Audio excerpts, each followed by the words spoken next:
ओम नमो भगवते वासुदेवाय। आज के प्रसंग में श्रृंगेरी शारदा पीठ के जगत गुरु शंकराचार्य ने रामायण का एक संक्षिप्त में कैसे सार बताया था।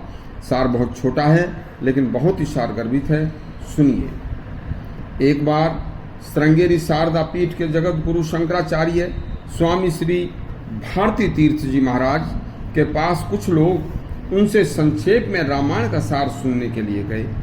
तब श्री जगत गुरु शंकराचार्य जी बोले, देखो कथाएं दो प्रकार की होती हैं भैया। एक तो कथाएं होती हैं काल्पनिक, जैसे कि पंचतत्व। एक कथाएं होती हैं वास्तविक और सच्ची कथाएं। वास्तविक कथाओं में, सच्ची कथाओं में रामायण और महाभारत कथाएं आती हैं, और यह कथाएं हमें ऐसे ऐसे विषय दिखलाती हैं कि जिनके पवित्र आचरण के प्रसंग को सुनकर, पढ़कर हमारा जीवन भी पवित्र हो जाता है। रामायण से हमें धर्म पर चलने की प्रेरणा मिलती है, क्योंकि धर्म पर चलने वालों की संसार के सभी प्राणी सहायता किया करते हैं, और अधर्म पर चलने वाले को सगा भाई भी छोड़ देता है।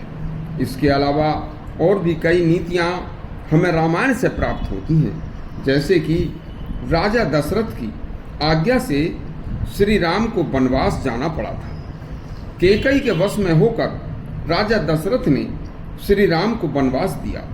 और एक और इसके बाद सुंदर सबक सीखने को हमें यहाँ मिला कि श्री राम के वन चले जाने के बाद राम के ही वियोग में राजा दशरथ की मृत्यु हो गई थी।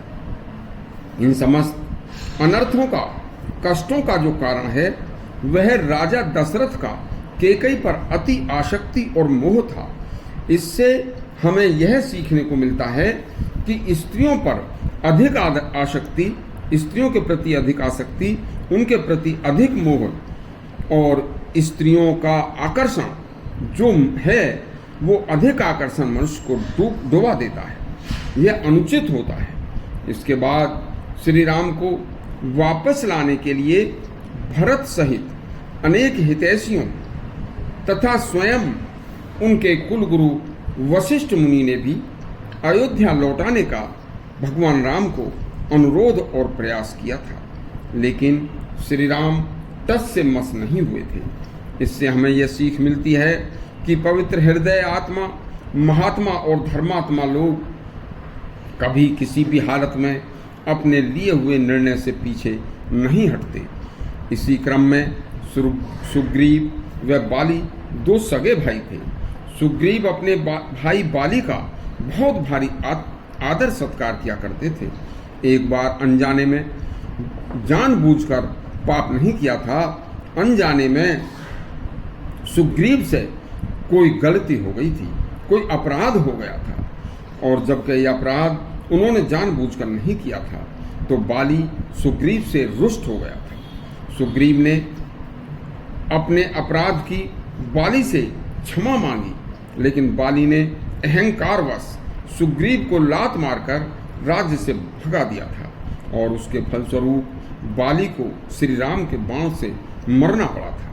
इससे यह शिक्षा मिलती है कि जिसने जानबूझकर कोई अपराध नहीं किया है वह अपराधी नहीं माना जाना चाहिए, तथा जो व्यक्ति क्षमा प्रार्थी हो उसे दंडित नहीं किया जाना चाहिए, और जो हमेशा पूर्ण सोच विचार कर अपना निर्णय भविष्य को देखकर करना चाहिए। कभी विवेकहीनता में कोई निर्णय यदि लिया गया है तो वह नाश का कारण और कष्टप्रद होगा। ऐसी कई अनेकानेक नीतियाँ हमें श्री रामायण से सुनने को मिलती हैं, और सभी लोग रामायण को अच्छी तरह से समझकर अपना जीवन धर्ममय बनाएं। और यदि आपको यह हमारा शंकराचार्य जी का यह प्रसंग अच्छा लगा हो तो हमारा चैनल सब्सक्राइब करें और घंटी दबाएं। धन्यवाद।